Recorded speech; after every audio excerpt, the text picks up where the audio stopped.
Continuing to the secondary screen on the vehicle here in the middle.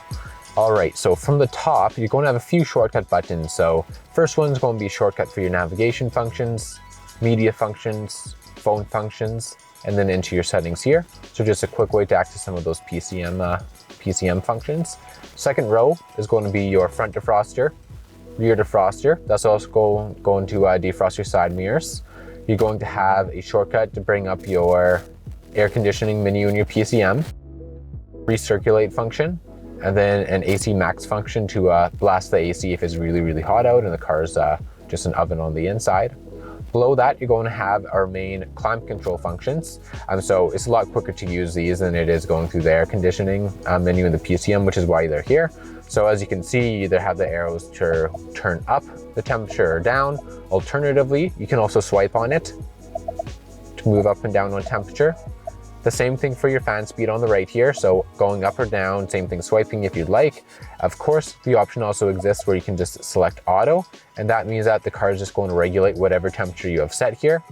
And then besides that, just in between, we're going to have a sync button. If we go ahead and unselect it, you can see this is how you get control of the dual climate control. So this way the passenger and the driver and the passenger can set their air conditioning and climate control separately. But of course, since I'm in the car by myself, I'm just going to want to sync it up. That way I'm not having to adjust everything twice. And for now, I'm going to just take it off of auto by adjusting the fan speed there. Below those functions, we're going to have your heated seats and ventilated seats. And of course, on the passenger side, your ventilated and heated seats as well.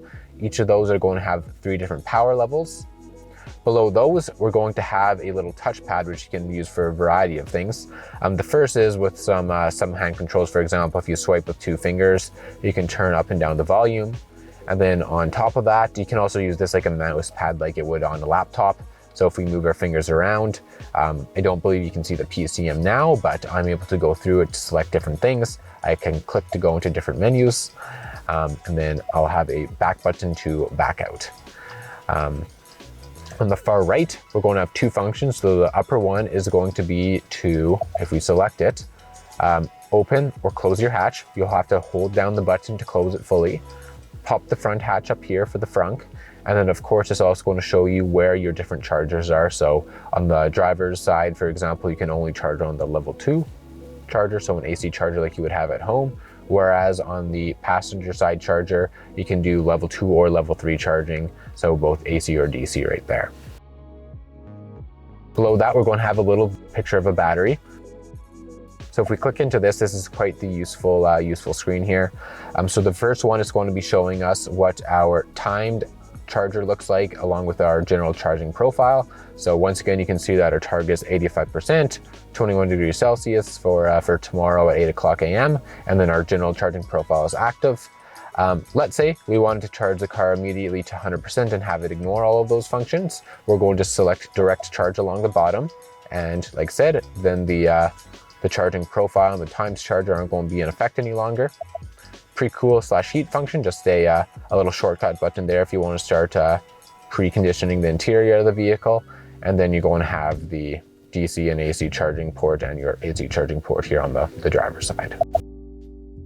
Below that, on our very bottom row, you're going to have a number of different things. So right in the center, you're going to have a power button that can be used to power off any of the different screens inside of the vehicle or put them on standby modes, a manual way to adjust your volume for the vehicle.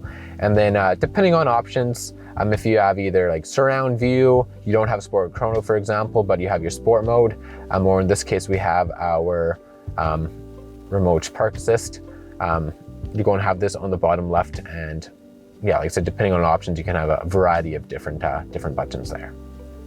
Yeah, that concludes our run through of the Taycan here. I hope you enjoyed it and found it useful. And yeah, I look forward to seeing you at our next video. Thanks so much, everyone. Bye.